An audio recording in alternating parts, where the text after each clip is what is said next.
Saw this first last evening right here on News Channel 9. We broke this story last night, and this morning Syracuse firefighter Ted Ackerman will be arraigned in connection with a deadly hit and run on the city's north side. Special prosecutor Greg Oakes tells us that Ackerman was issued an appearance ticket. The charge, tampering with evidence.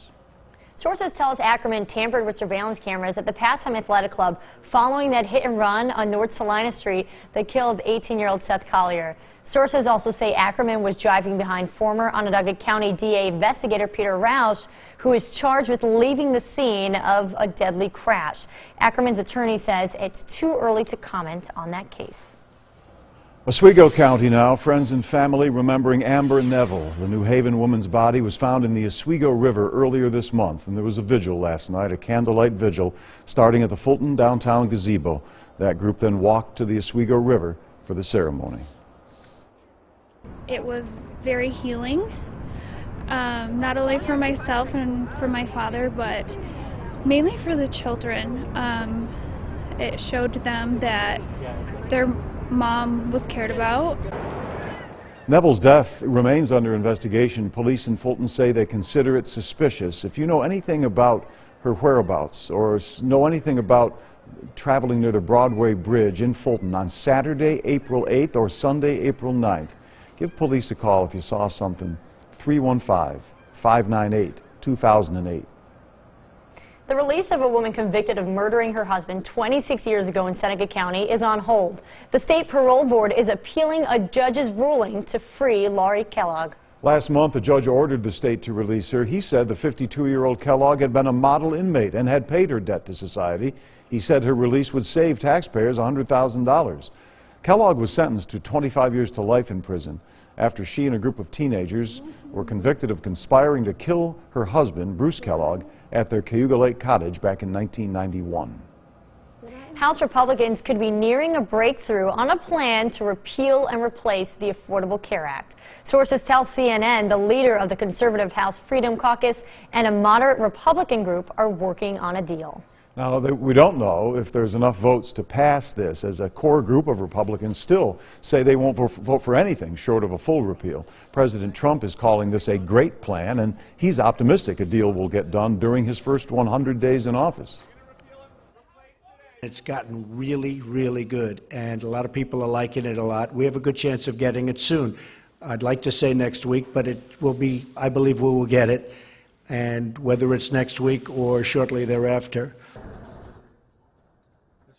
Tomorrow, as House Republicans hold a conference call to talk about their upcoming legislative agenda. U.S. investigators are preparing charges to seek the arrest of WikiLeaks founder Julian Assange. That's according to the U.S. officials familiar with the matter. Assange has been under investigation since 2010. That's when WikiLeaks published thousands of files provided by former Army intelligence analyst Chelsea Manning. Prosecutors now believe they can prove wrongdoing related to the case of NSA leaker Edward Snowden. They believe WikiLeaks played a major role in helping Snowden leak a massive amount of classified documents 4 years ago. Julian Assange remains in the Ecuadorian embassy in London, avoiding arrest in Sweden on sexual assault charges.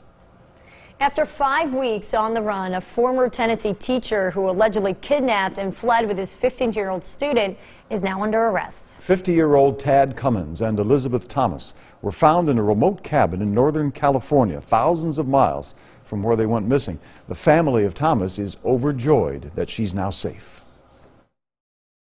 We're going to have to figure out what kind of state of mind she's in, of course, and probably get her some help. Maybe a long road, but at least we got her back now.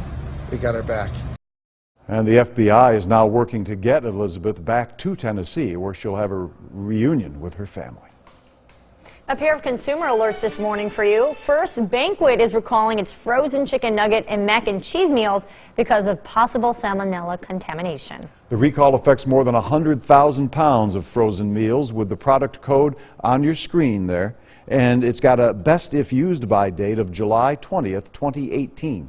So far, no illnesses have been reported. If you have any questions about this Banquet chicken recall or the mac and cheese recall, look for the number to call ConAgra Foods directly at localsyr.com. And a data breach at a major hotel group could have put your credit card information at risk. The Intercontinental Hotels Group, which runs Holiday Inn and Candlewood Suites, says cash registers at more than 1,000 of its properties were compromised between September 29th and December 29th of last year. The Central New York locations affected include the Holiday Inn Express on Wide Waters Parkway in DeWitt, the Holiday Inn Express at the Syracuse Airport, and the Candlewood Suites also at the airport. Well, there could soon be a new free roadside emergency service coming to Central New York. The state has set aside $1.2 million in the new budget to pay for the Highway Emergency Local Patrol truck service. They'll help with changing tires, jump-starting car batteries, fixing a radiator hose, and assist with repairs to stranded vehicles. The proposed service